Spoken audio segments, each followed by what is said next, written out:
Hello বন্ধুরা, আপনার সত্যিকারের বন্ধু কারা? কারণ এখনকার দিনে সোশ্যাল মিডিয়া বা পাড়া প্রতিবেশী মধ্যে অনেকেই আপনার সঙ্গে বন্ধুত্ব করতে চায়। কারণ কি জানেন? কারণ হচ্ছে তাদের স্বার্থের জন্য। তবে এর মধ্যেও কিছু কিছু সত্যিকারের বন্ধু থাকে, তাদের হয়তো আপনারা বুঝতে পারেন না যে কারা আপনার সত্যিকারের বন্ধু।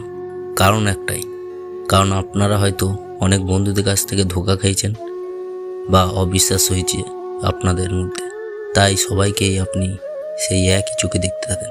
তবে আজকের এই ভিডিওতে আমি যে কথাগুলো বলবো, এই কথাগুলো যদি আপনি মন দিয়ে শোনেন তাহলে আপনি অবশ্যই খুঁজে পাবেন যে আপনার সত্যিকারের বন্ধু কারা। বন্ধুর মতো ভালোবাসা খুব কম মানুষের কাছে থেকেই পাওয়া যায়। নিঃস্বার্থ এই ভালোবাসা আমাদের আরও বেশি ভালো রাখে। জীবনে অত্যন্ত একজন এমন বন্ধু যদি থাকে তাহলে আপনাকে সৌভাগ্যবান বলতে হবে। অনেক সময় দেখা যায় যাকে বন্ধু ভেবে কাছে টেনে নিলেন সে আসলে আপনার বন্ধুই না। এমন বহুরূপী ধোঁকাবাজের সংখ্যাও কম নয়, তাই আপনার মনে অবিশ্বাসটা জন্মে যায়। তবে আজকের এই ভিডিওটি আপনাকে সেই সব বন্ধুদেরই চিনাতে শিখবে যারা আপনাকে সত্যিকারে ভালোবাসে। সম্মান না করা যে আপনার বন্ধু, সে নিশ্চয়ই আপনাকে ভালো মন্দ সব দিকেই খেয়াল রাখবে। আপনার নিজের মত ও পছন্দের ওপর তার কতটুকু সম্মান রয়েছে তা খেয়াল করলেই আপনি বুঝতে পারবেন, এবং আপনাকে সেটি খেয়াল করতে হবে। সে যদি সবসময় আপনার ব্যক্তিগত সব কিছুতে হস্তক্ষেপ করতে যায় তাহলে বুঝে নেবেন এটা বন্ধুত্ব নয়, সে তার সাধ্য সিদ্ধি করতে আপনার সঙ্গে বন্ধুত্ব করেছে। কারণ বন্ধুত্ব মানে খবরদারি বা দখলদারি নয়। এক্ষেত্রে পারস্পরিক সম্মান থাকাও জরুরি।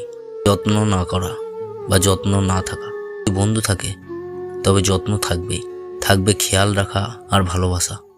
আপনার প্রতি সে কতটুকু যত্নশীল, আপনি যা বলতে চান তা কতটুকু গুরুত্ব দিয়ে শোনে, আপনার মন খারাপে তার আসলে কি মন খারাপ হয় এসবগুলি খেয়াল করুন। একজন যত্নশীল মানুষের আচরণ আপনি খেয়াল করলেই বুঝতে পারবেন। এসব না থাকলে বুঝবেন সে আসলে আপনার বন্ধুই নয়। কারণ একজন সত্যিকারের বন্ধু সে আপনার সব দিক খেয়াল রেখে তবেই আপনার সঙ্গে সম্পর্ক রেখে চলবে। ক্ষমা না চাওয়া, মানুষের ভুল হতেই পারে আর হবেই, ভুল বোঝাবুঝি হতে পারে যে কোনো সম্পর্কের ক্ষেত্রে।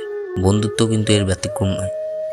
আপনার বন্ধু যদি ভুল করেও তা স্বীকার না করে কিংবা নিজেকেই সঠিক ভাবতে থাকে তাহলে বুঝে নিন এই বন্ধুত্ব আসলে বন্ধুত্ব নয়।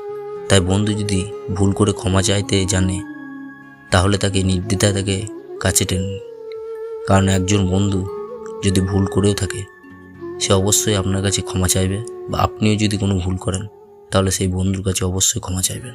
কারণ একজন বন্ধুত্বর মধ্যে বা একজন সম্পর্ক যদি থাকে তাহলে তাদের মধ্যে ভুল বোঝাবুঝি হতেই থাকে, আর সেইগুলি যদি ক্ষমা চেয়ে বা কথা বলার মাধ্যমে মিটিয়ে নেওয়ার চেষ্টা করেন বা মিটিয়ে নিতে পারেন তাহলে সেটাই হচ্ছে আসল বন্ধু। পজিটিভ বন্ধুত্বের পজিটিভনেশন থাকবেই, কারণ বন্ধু একমাত্র ব্যক্তি নয়, আপনার জীবনে আরও অনেক শুভাকাঙ্ক্ষী থাকতে পারে। এই বিষয়গুলি যদি সে স্বাভাবিকভাবে মেনে নেয় তবে কোনো সমস্যা নাই, কিন্তু মেনে না নিলে বুঝবেন সে আপনার বন্ধু হওয়ার যোগ্য নয়। কারণ একজন বন্ধু কখনো তার বন্ধুকে কেবল নিজের সঙ্গে কল্পনা করেই সুখী থাকে না বা সুখী হয় না, বরং সে চায় তার বন্ধু সবার সঙ্গে মিলেমিশে থাকুক।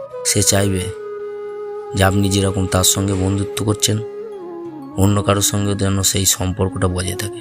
আর এটি যদি কোনো বন্ধু না চায় তাহলে জানবেন সে আপনার সত্যিকারে কোনোদিন বন্ধু ছিল না। আজকের এই বিষয়গুলি যে ভিডিওতে তুলে ধরলাম, এই কথাগুলি যদি খেয়াল করেন তাহলেই আপনি বুঝতে পারবেন যে আপনার সত্যিকারের বন্ধুকে। আজ এই পর্যন্তই। আজকের ভিডিওটি যদি ভালো লাগে ভিডিওটিতে লাইক, শেয়ার, কমেন্ট করবেন। ধন্যবাদ। সকলেই ভালো থাকবেন।